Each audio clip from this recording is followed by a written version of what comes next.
7 নম্বর প্রশ্ন, দুটি সংখ্যার লসাগু 1144 এবং তাদের গুণফল 12,584। সংখ্যা দুটির গসাগু কত? সমাধান। আমরা জানি সংখ্যা দ্বয়ের গুণফল গসাগু গুণ লসাগু, এটা আমরা জানি, এটা আমরা হুবহু লিখে দেবো, এটা মুখস্থ রাখতে হবে, এটা একটা সূত্র। তারপর লিখবো বা, এই যে ডান পাশে যেটা রয়েছে গসাগু লসাগু, এই পুরো অংশটা আমরা এখানে লিখে দেবো। আর বাম পাশে যেটা রয়েছে সংখ্যা দ্বয়ের গুণফল, এই অংশটা আমরা এই ডান পাশে লিখে দেবো। অর্থাৎ চেঞ্জ করলাম, ডান পাশেরটা বাম পাশে নিয়ে আসলাম, বাম পাশেটা ডান পাশে নিয়ে গেলাম। নেওয়ার পরে এখন আমরা কি করব, এই লাইনের মধ্যে গসাগু ঠিকই থাকবে, লসাগু এটার জায়গায় লসাগুর মান বসিয়ে দেব।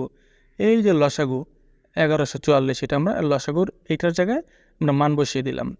আর সংখ্যা দ্বয়ের গুণফল, এটার জায়গায় এই যে মান যেটা দেওয়া আছে প্রশ্নে, এটা লিখে দিলাম। এবার আমরা এই গসাগু এখানে লিখে দেব। আর এই যে 1144, এটা কিন্তু গুণ অবস্থায় রয়েছে, তো ডান পাশে গেলে ভাগ হয়ে যাবে। 1144 ডান পাশে নিয়ে গেলাম, ভাগ হয়ে গেল। এই যে দাগ দিয়ে যে নিচে লিখলাম, এটাই ভাগ।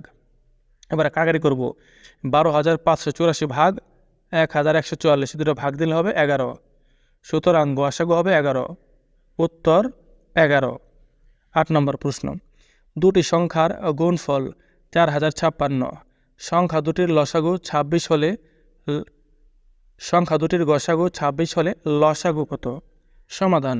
আমরা জানি সংখ্যা দ্বয়ের গুণফল সমান গসাগু গুণ লসাগু, এটা হচ্ছে একটা সূত্র, এটা আমাদের মুখস্থ থাকতে হবে। তারপর আমরা করব পক্ষান্তর করব, এই যে ডান পাশে যেটা রয়েছে এটা বাম পাশে নিয়ে যাব, আর বাম পাশেটা ডান পাশে নিয়ে যাব। তারপর এই যে গসাগু, এটার বরাবর আমরা এই যে প্রশ্নে যেটা দেওয়া আছে গসাগু 26, সেটা লিখে দেবো গসাগুর বদলে। আর লসাগুর জায়গায় লসাগু ঠিকই লিখে দেবো। আর সংখ্যাদের গুণফল দেওয়া আছে, এটা আমরা লিখে দেব। এবার এই 26 এটার সাথে গুণ অবস্থায় রয়েছে, তো লসাগু ঠিকই থাকবে। আর 26 গুণ অবস্থায় রয়েছে, ডান পাশে ভাগ হয়ে যাবে। গুণ থাকলে ডান পাশে গেলে ভাগ হয়ে যায়, এই যে দাগের নিচে লিখলাম, এটাই ভাগ। এবার কাটাকাটি করব, মানে ভাগ করব, ক্যালকুলেটরে করলে সবচেয়ে ভালো হয়। 4,056 ভাগ 26, ভাগ দিলে হবে 156। সুতরাং গসাগু 156, উত্তর 156। তো এই যে বড় বড় বড় যে ভাগগুলো রয়েছে কাটাকাটি, এগুলো অবশ্যই ক্যালকুলেটরের সাহায্যে করার চেষ্টা করবে। হাত দিয়ে করলে কিন্তু ভুল হওয়ার সম্ভাবনা অনেক বেশি।